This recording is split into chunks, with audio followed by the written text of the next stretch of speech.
Welcome to Civil 3D 401.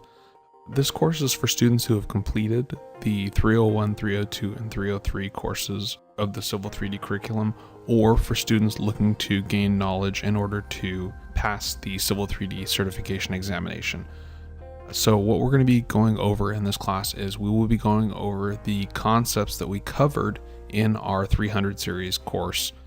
You're going to get asked questions doing work inside of Civil 3D, so creating a surface and then pulling information from that surface, or they'll also be asking you questions about concepts inside of Civil 3D. So like, what is a brake line? What do the different brake lines do? So that's just kind of the general idea behind what we're doing when we're inside Civil 3D working on the test. What we're going to do is we're going to touch on the information that you need to be able to pass the certification examination.